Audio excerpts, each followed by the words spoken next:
witness name and spell, please. Sherry Culberson, Culberson. Great. Tell me a little about this case. This case stemmed from an aggravated robbery and murder that occurred on March 24th, 2014 out in East Montgomery County, where a shell store owner named Shamsuddin was brutally murdered. He was shot 2 times with a shotgun. And our main suspects were 2 juveniles, a 13-year-old and a 19-year-old. And evidence eventually led us to finding clothing just about 3/10 of a mile from the store that ended up having the older suspect, the 19-year-old's DNA on them. Eventually, the 13-year-old started confessing to people in the community and finally was interviewed and confessed fully to the police. And during that confession, he told that he was the lookout where he held the door to the store. The older suspect, our 19-year-old defendant, Joseph Gutierrez, is the one who shot Sam not once, but twice. The second shot was while Sam was on the ground after he'd been shot the first time. What about, the trial? It lasted all week long. Juvenile was on the stand. Pretty impressive the way he held up to the thing. Tell me a little about that. Okay, well, Michael is now 14. He took full responsibility for his involvement in the crime, and he did get a good deal. He got a 15-year sentence on a reduced offense of murder instead of capital murder. And the truth is, without Michael's testimony, and we confirmed this after speaking to the jury, we could not have had this capital murder conviction today against Joseph Gutierrez. We knew that it was going to be, one of the issues was going to be that he got a very good deal in agreeing to testify, but he did cooperate, and ultimately, everything that Michael told us was corroborated by physical evidence, and that was the thing that made it easy for the jury to believe him. Now, physical evidence, the juvenile was on probation at the time, had an ankle monitor.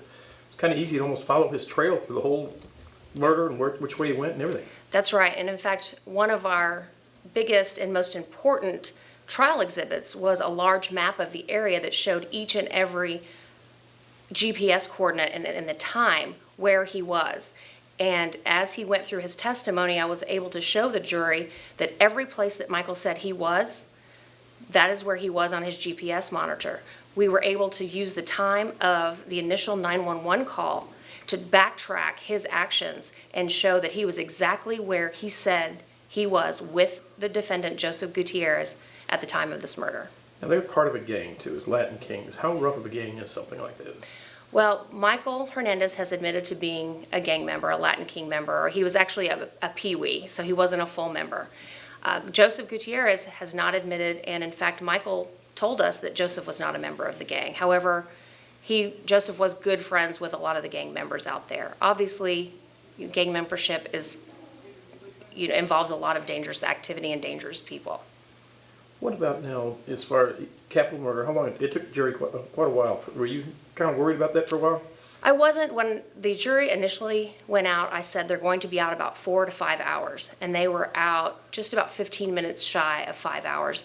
There was so much evidence to look at. We had a courtroom full of demonstrative evidence, physical evidence. There were almost 3 hours of video that the defendant's statements. There was just so much for them to look at, and I'm very proud of them, and I'm glad that they took it seriously and looked at all of that evidence before coming to a very important decision. What about now? Basically, when the case started, when it first happened, detectives were trying to find out where they went. What was the breaking point of finding out who the 2 defendants were? Well, there were actually a couple of breaking points, and they happened rather simultaneously. About the same time that that Michael Hernandez was confessing to his bus driver, around that same time they found the clothes on the trail. The day after they found the clothes on the trail, the defendant, Joseph Gutierrez's mother and father, came into the police station and indicated that they were concerned that their son might have been involved. It just so happens that they had a photograph of Joseph Gutierrez on a cell phone showing him wearing one of the shirts that was found on the trail and one of the shirts that ultimately had his DNA on it. All right. What about the sheriff's office?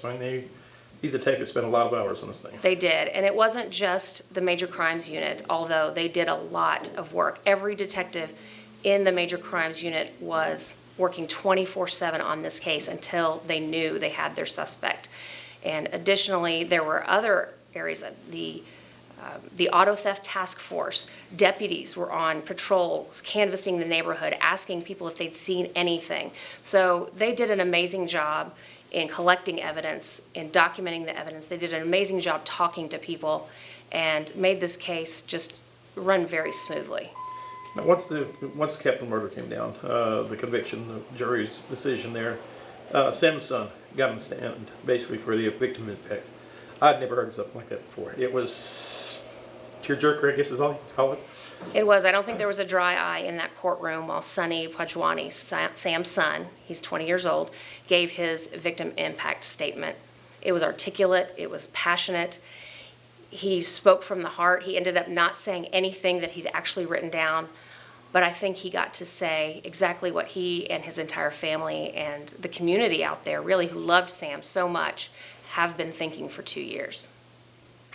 So what happens now with he goes TC life sentence? That's right. Next week, we will formally sign the paperwork. He will be sentenced to life without parole, and he will never get out of prison.